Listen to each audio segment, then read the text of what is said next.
Hammer here, registered physiotherapist. Today I'd like to talk to you about the importance of strengthening, they're referred to as your deep neck flexors here in the neck region. So your deep neck flexors, essentially what these are, you can think of them as sort of the core muscles of your neck. So similar to how, you know, when we're looking at lower back pain, a lot of times something that might contribute in terms of how stable, right, the lower back is, and how to sort of reduce that superficial tightness, right, in through the paraspinal muscles, in through the lower back. Same sort of idea applies in terms of the neck. So in a lot of cases, what I'll find with a lot of patients is perhaps they've been doing lots and lots of stretches, so for perhaps the upper traps or scalenes or SCM, so some of the muscles that kind of surround the neck region, they might be sort of actively trying to stretch out those muscles, but what ends up happening is it's almost as though the more that they stretch these muscles, the tighter those muscles get.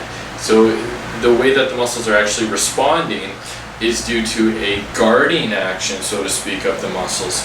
And then for a lot of individuals too, they might get their necks manipulated multiple times, and essentially what's happened is they've actually got a lot of mobility now in through the actual vertebrae of the cervical spine, but they're lacking stability, right? And so as a result of this lack of stability, well, these more superficial muscles, right, these muscles that we tend to hold a lot of tension in the neck, well, they're going to work overtime in order to try to stabilize, right, the cervical spine. So one important way that we can work on sort of allowing these muscles to let go and to relax, and quite frankly, I also see this quite a bit with individuals who have persistent pain in the neck area, is that they're quite weak and inhibited in these deep neck flexor muscles. And these muscles are very small, deep muscles that attach onto the individual vertebrae and help to stabilize on a deeper level, so to speak, the neck area.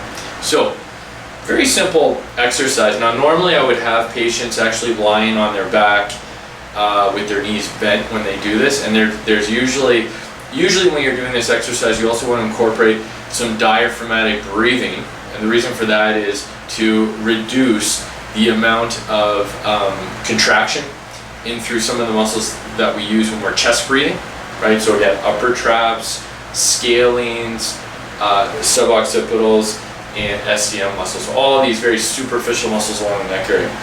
So what I'm going to show you is actually an exercise you can do it standing. Normally I'd have a patient do this actually up against the wall, but essentially what you're going to do is you can actually palpate and feel, again, some of these more superficial muscles that we mentioned. I'm going to get you to do a little bit of diaphragmatic breathing. So as I'm breathing in through my nose, right, I'm pushing out against my stomach. And then the idea here is you think about bringing the chin to basically the mid portion of the neck without, right, activating these superficial muscles. So it looks kind of like this.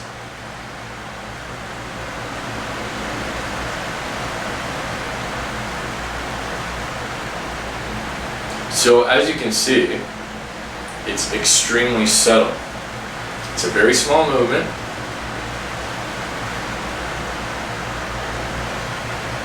And you really want to allow the muscles to let go in the front as you're doing this movement. Now a lot of times too, there's actually different tools you can use, and essentially what they're called, it's called a bladder basically. So it's an inflatable tool that you put in the back of your head neck area, and it measures how much resistance essentially you're able to produce when you do this exercise. So there's a way to actually keep track, right, of essentially how much resistance down you're using when you're doing this particular exercise. So again, it's not something that's required. What is required in a lot of cases is kind of that kinesthetic sense of not allowing these muscles to contract and being very subtle with this. And then in terms of progressions with these exercises, at some point people will use some kind of resistance, like a TheraBand of some type. But again, the key is keeping the superficial muscles relaxed as you bring that chin to that mid portion of the neck. Slow and controlled while doing that diaphragmatic breathing. Thanks again for watching, and please make sure that, again, this is an appropriate exercise for you by talking to a physical therapist. Thanks again. Take care.